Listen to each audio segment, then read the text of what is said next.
You, Ben, for an exciting start to Nodes 2024 and for sharing your observations. Next, we'll hear from Sudhir Hasby, Chief Product Officer, who will share the Neo4j product vision and roadmap. Sudhir, over to you. Hello, everyone. I'm Sudhir Hasbe. I'm the Chief Product Officer for Neo4j, and I'm super excited to be here at Nodes 24 to share our product vision and roadmap with you all. So the world is changing faster than ever. And I think if you see everything that's happening around the world, there are things moving faster and faster. One pandemic took down 2 or 3 years of our lives. There are multiple wars going on. Things are moving fast. Supply chains are getting disrupted. And so you see this pace of change increasing. And for every organization and every system, we have to figure out how to collect all the data that we have, but convert it into knowledge so we can then leverage that knowledge to empower and solve various problems within organizations.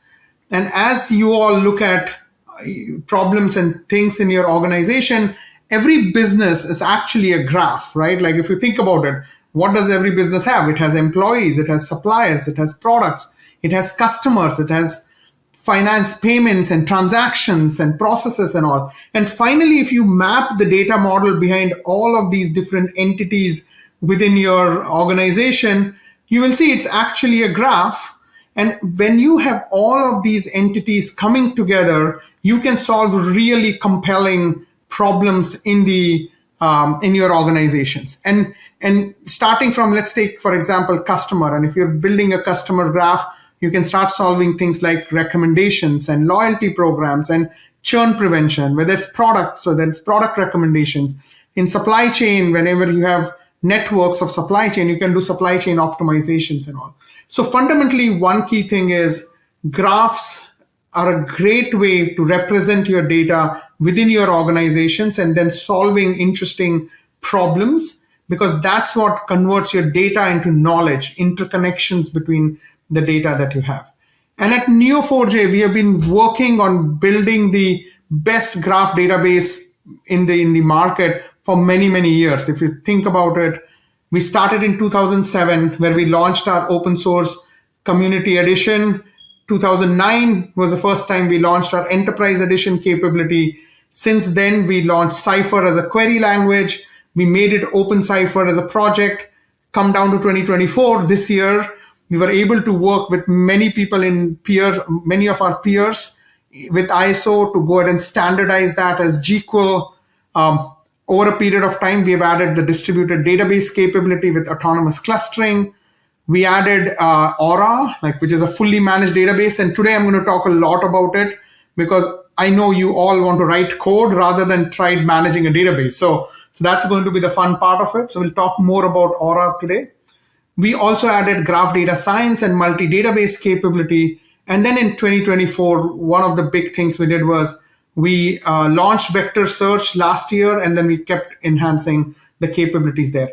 So over the last many years, we have been focused on giving you the best graph data platform that you could use. That includes our database, that includes our data science capability, includes our vector storage and search capability and all. And so as I look forward from here, what do I think are the main themes that we need to focus on? And there are key technology trends that are driving most of our investments. First of all, cloud computing. Every customer that I've talked to in recent times, they are deploying Neo4j in cloud. Whether they use our fully managed Aura offering or whether they are trying to install it in AWS EC2 or Google GCE, or whether it is in Azure, doesn't matter. Most deployments are going in cloud. So making sure we are the best cloud native database is big priority for us. So I think cloud computing is the first theme. The second big theme we have is data is growing in organizations, and the complexity of data is also growing within organization.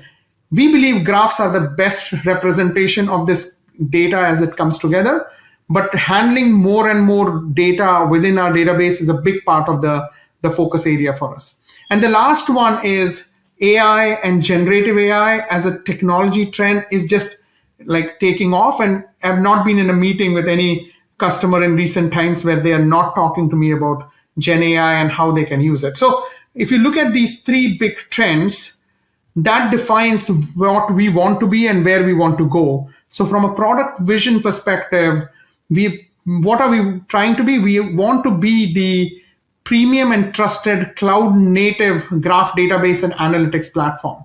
So fundamentally, first is that, which is cloud native being big part of it, and focusing both on graph database, but also on the analytics part of it. We want to be cross cloud. So you all developers have a choice whether you want to deploy in AWS or in Azure or in GCP. You should have that choice. We want to make it super easy to use, and we want to enable AI accuracy. And AI accuracy is through various things that we'll talk about. We'll focus more on GenAI today, but we are doing this with GDS. We are adding more algorithms, so you can go ahead and get much better information in form of a vector so that you can use it in downstream systems. And then who is it for? It's for all of you developers who are trying to build applications, but we also want to support data analysts that may be working with you, or data scientists who are coming and trying to solve interesting problems. With that, the three strategic investments we have going into 2024 to 2025 is, first of all, being cloud first. So we have zero ops platform. We'll talk more details about it. Second, as I said, ease of use. So I have this theme. I want 5 seconds to sign up. I want 5 minutes to wow with your data. You should be able to get the first, experience with a graph in 5 minutes, and then 5 days to value. You should be able to build your application, show value to your organization within 5 days. And how do we do that is one big part of the puzzle. And the third one is AI accuracy with GraphRAG. And trusted fundamentals, scalability, reliability, governance, compliance is part and parcel of everything we do. We have huge investment in this, and we'll continue improving that for everybody. With that, let's first talk about cloud first. What does cloud first mean? First of all, we want you all developers to actually focus on writing your app, running your app, adding business value. You shouldn't be worried about the infrastructure. And so therefore, we have our database available in all three clouds. We give you guarantees of 99.95, 3.5 nines SLA with automatic healing clustered architecture. You can scale up to almost 0.5 terabyte of RAM, and we will increase that in next coming quarters to almost 1.5 to 2 terabytes. That means your graph database size can be 4x of that or 8x of that. And I have a customer that I've worked with which has 16x of the RAM ratio for their use cases for the core database for the graph data.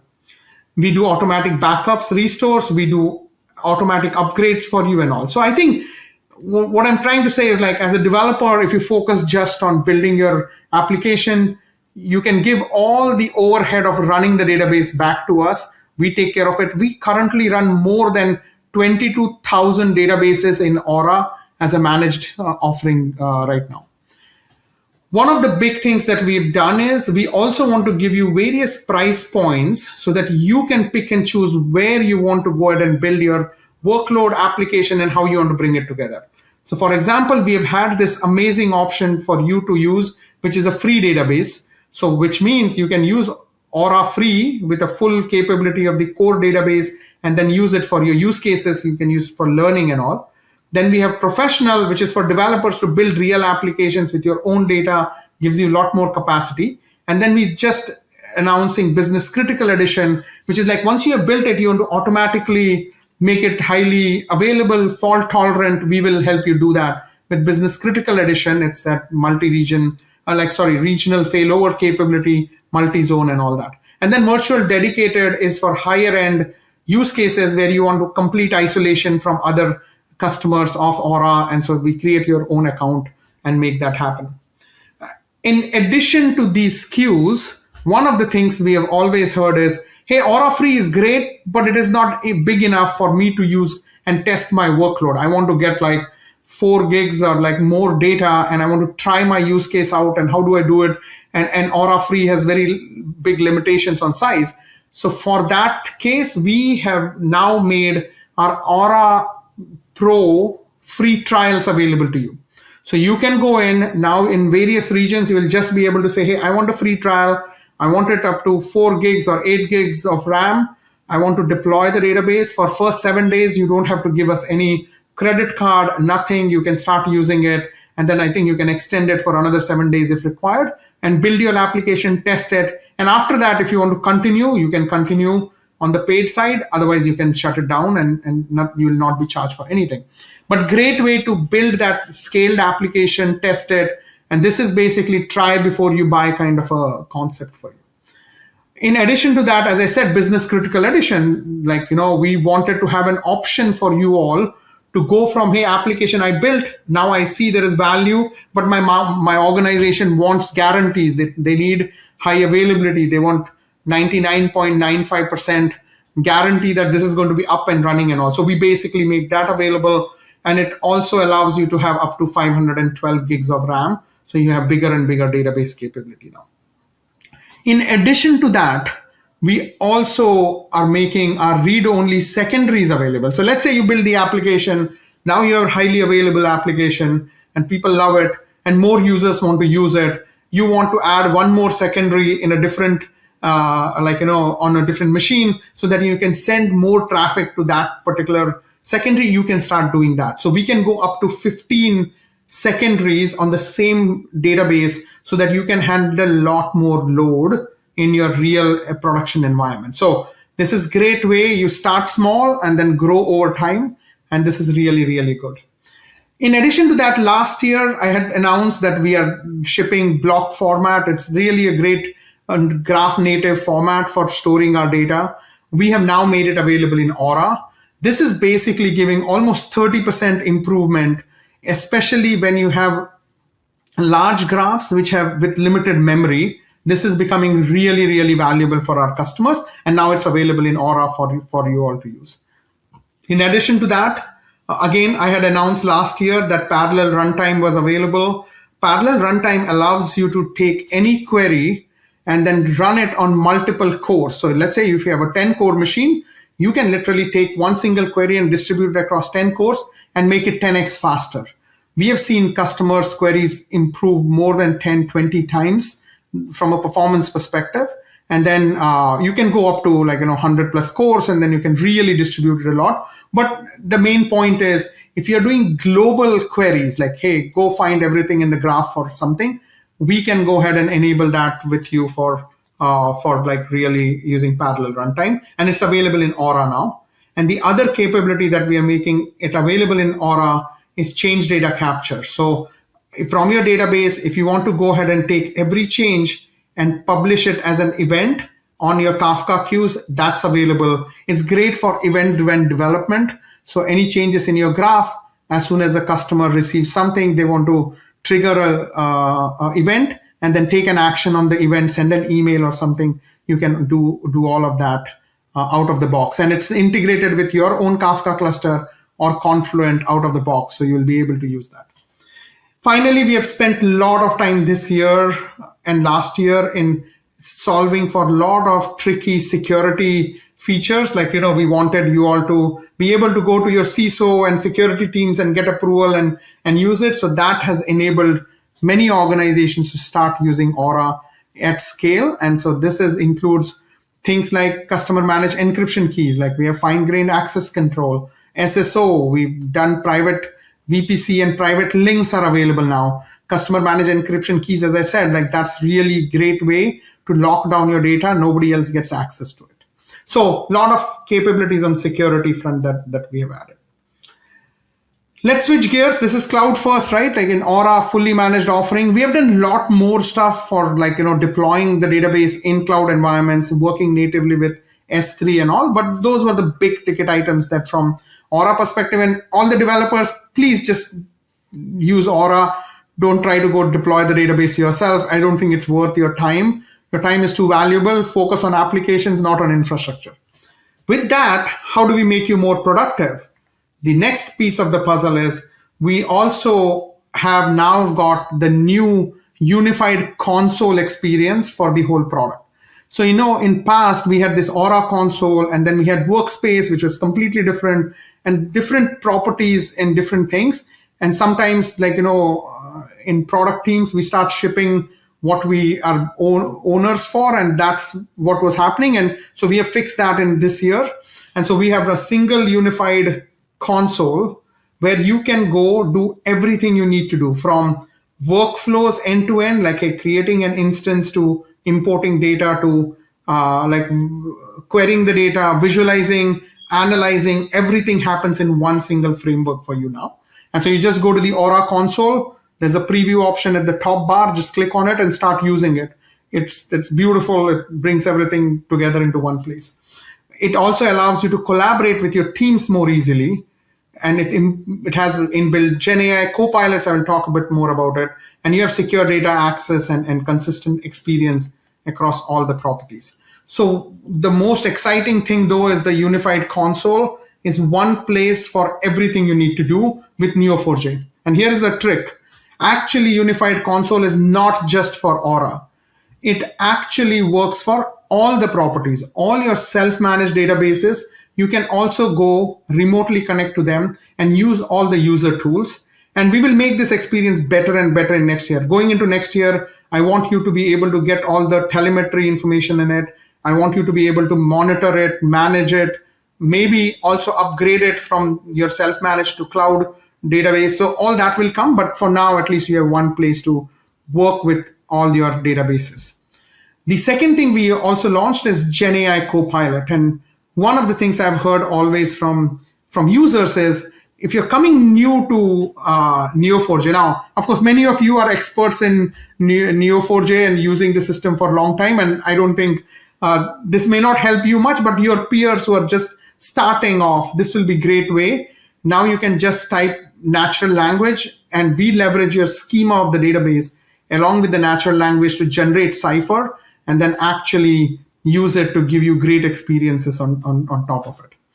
It's available both in browser and Bloom, so you can use it in both places. And then finally, NeoDash. If you haven't used NeoDash, you should. It's a great BI kind of dashboarding tool. It's available for all of you to start using. We are going to productize NeoDash and move it from labs, which is where it is today. You can continue using that. But over the next few quarters, we are going to build a dashboarding capability directly in our unified experience. So therefore, that will give you a great way to also share visualizations that you're building. Bloom is awesome, but it's for ad hoc analysis. NeoDash or dashboarding will be place where you build a predefined dashboard and share it with all your peers, show all your great work that you have done. And on the ease of use side, we also have a few more things on the developer API side of things. So we basically now have JDBC driver 6.0. It's compliant with the full JDBC spec, which is super awesome. Now you can go ahead and use it with any of the tools or ETL tools or other things that use JDBC. So this is great. And then there is an optional SQL to Cypher translation for reads and writes that's also available through it. So great thing, like if you're using JDBC, this becomes a great option for you. In addition to that, there are two more things that we made available for all of you. And this will be interesting for you. One is GraphQL. We have been supporting GraphQL for self-managed environments and all, but now you have the full GraphQL capability available in Aura directly. So if you are in Aura, now you'll be able to use GraphQL out of the box. You don't have to deploy anything. You don't have to install anything on your site. You can just start building applications with it. And finally, many people have told us, many users have told us, they would love to have a basic HTTPS-based protocol so that they can just start sending Cypher in and start using the database. Why do I have to go through some other translation layers and all? So Query API is exactly that. In Aura now, you have an HTTPS endpoint where you can start submitting Cypher, start interacting with database. So if you have a web kind of an application, this is a great way for communicating with the database. So that's all ease of use, right? Ease of use, not just in the experience, the user tools, the GenAI copilots, but also everything that we wanted to bring from developer experience perspective. We have spent a lot of time on VS Code improvement. We'll continue to do that. And there are a lot more things coming in coming months on many of the experience. Like we are working on the CLI. You will have a full-fledged CLI across Neo4j for Aura and non-Aura use cases and all. So a lot more coming there, but that was the core of it. And finally, let's talk about AI, which is top of mind for many users. AI, especially generative AI, is going to drive $1.3 trillion in revenue by 2032. However, 71% of users, organizations I have talked to, but also the research that has come out of various other places, 70+% of the organizations are stuck in piloting, and they haven't gone to actual production. And we want to make sure that we help customers be successful with Gen AI projects. And one of the biggest challenges for this is it's the left brain, right brain problem, right? I think Gen AI platforms like LLMs are really good at language understanding, statistics, and creativity. What they lack is the knowledge, facts, and context. As I started the whole thing in the beginning of the talk, which was we help organizations and developers convert data into knowledge. And that's exactly the point. Like large language models just don't have that ability to have the knowledge, especially the knowledge from the enterprise. And I think the key thing is by bringing these two worlds together through RAG and especially GraphRAG, we can help every application that needs to go in production improve accuracy and all. And so GraphRAG is a great way of building Gen AI applications. But what is GraphRAG? Like let's bring it down to a simple definition of it. GraphRAG is RAG application, right? Retrieval augmented generation, where retrieval or R path includes a knowledge graph. So if you can convert your enterprise information into a knowledge graph and use that for extracting answers, that's going to be way better model than using just vector-based solution or some other kind of a database. And because of the flexible schema that Neo4j has, you can have a very rich knowledge graph to power your applications. So that's what it is. There has been a lot of research going on in this world. There are three key benefits that I see because of using knowledge graphs with large language models. Number one is accuracy. 3 times more accuracy you will get out of the box by using knowledge graphs instead of using just pure vector-based RAG kind of a solution. And I think there are good articles on that all over the web. The second is GraphRAG. By using knowledge graphs, it makes your system less opaque. If you think about vectors and just vectorizing some unstructured data into the database, it's going to look like this. It's ones and zeros and all. The problem is you don't understand that. No human can understand what is in it. So it works great for similarity searches, but it falls over as soon as there's a problem and you're trying to go ahead and debug a problem. So having a graph or entity representation becomes really, really valuable for debugging stuff. And it's pretty clear, right? Like there is this explicit relationships that you have, which is what we do in knowledge graphs. And then there is implicit subsymbolic relationships. That's where vectors actually play a great role. And by bringing this capability together of having one database that has both knowledge graphs and vectors together in one place, we can give you best of both worlds. A great example of this was I was actually listening to one of the podcasts, and a CPO, CTO at Spotify was giving an example of vector, and they were saying vectors we've been using for a very long time. And the example they gave actually stuck with me. His thing was, and I'm a big Spotify fan, by the way, I've been using it for a while. But the example they gave was like, let's say I'm listening to a country music song, and then the next recommendation comes on a vector search. If they say, what are the similar songs on it? They would get like a bunch of them and then can recommend. In that scenario, some of them could be pop, some of them could be completely different genre, but vectors don't understand genre. So how are they going to go filter things to the right things I am interested in? And so this is where they got a company that actually had metadata about the songs. And once they started applying that metadata to filter things down, they got real better accuracy in recommendations. Example, like, and this is basically just a example I heard, and I was like, that's exactly the reason bringing graphs with the metadata information and the vector search together, I think adds a lot of value. And so that's why I think it's huge advantage in that simplicity of development and going through that whole process. And finally, explainability and governance. Like, it's super important. Once you give an answer, you have to be able to justify why did you give it. A pure vector search will give you some answer, but it won't be able to explain what were the key entities, who's the person, what's the phone number that they had, or in many cases, correlating all the information along with it is going to be super valuable. And so that's why if you look at it, the three key benefits you get by GraphRAG is higher accuracy, easier development, and explainability and governance. And over the last one and a half years, we have been investing heavily in making our platform ready for GenAI applications. This started with like providing support for vectors, but integrating with all three cloud platforms, which are providing large language models, whether it's Azure OpenAI, Google Vertex AI, whether it's Bedrock on AWS. We also integrated with all the GenAI frameworks, things like LangChain and Llama Index and everybody, right? So over the last year, you've seen almost every month to 2 months, we have some kind of a launch going on it. And we have been doing these investment in three categories, if you look at it.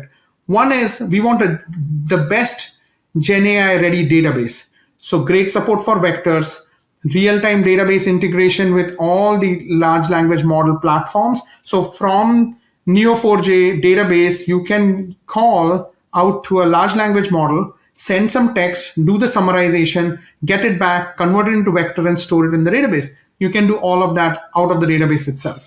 And then, of course, we are looking at integrating external vector stores, because some customers do want to use the external vector store. So we're going to make that available as part of our integration point. Integrated ecosystem is where Neo4j, we are launching our GraphRAG Python package. Let me talk a bit more about that. But we have been integrating with all the other platforms, as you see. And then co-pilots, I just showed you one, text to cipher model, and a couple of other things that we are working on. So then the one big thing that I want to talk about is we have seen a lot of people use LangChain, Llama Index and all. And where we realized there was a gap was having a rich Python package for constructing knowledge graphs, implementing GraphRAG retrievers, was going to be super valuable to all of you. And especially for our users and our developers and everybody at Nodes, this is going to be a game changer. You can now use our Python package to quickly build GenAI applications using Neo4j, and this will be highly optimized for GraphRAG kind of patterns. And then finally, we basically also have built this whole graph builder, or I call it GraphRAG implementation. You basically can go ahead and use a tool called Graph Builder, where you can take any unstructured data, convert it into your graph, and then start doing Q&A. And the whole idea here is it's a tool for you to learn from. We are open sourcing the code base. So your first GenAI application, if you want to build the whole thing, you have the code base available to get started. You can test it and immediately start building it and working with it. And finally, one of the other things that we are working on, and this will be available soon. I think I forgot to fix my now available to available soon. This is basically text to cipher model. So many of you have told us like, hey, it would be good to expose the text to cipher model that we are using, so you will build it into your application. So we are going to make it available on different platforms, and watch out for some blogs going out in the next couple of weeks on how did we build it, what training data did we use, how are we planning to go ahead and validate which model is the best model. We have seen different model performances and all that, and then we'll have something available for everybody. And then finally, one of the other things that we are working on is, as you add more and more vectors into the database, we realize that you need a much, much bigger capacity to store these vectors, store large graph sizes, not just in single digit terabytes, but hundreds of terabytes of storage in the database. And so this is one big area of investment for us in going into 2025, wherein we want to remove the limits of how much data you can store in Neo4j and use it more efficiently. So wait out for this one. You'll be able to access it and give us more feedback soon on that piece of the puzzle. Other than that, thanks to all of you. We are the number one and most popular graph database in the industry. Thanks for all your support. Thanks for all your feedback. We're also recognized as a visionary by industry analysts. And then finally, because of all of you, we have 1,700 plus customers worldwide using graph technology for various different use cases. I hope you enjoy Nodes and get to see how other folks are using graph for solving different problems. Thank you. Thanks a lot and enjoy everybody. Thank you.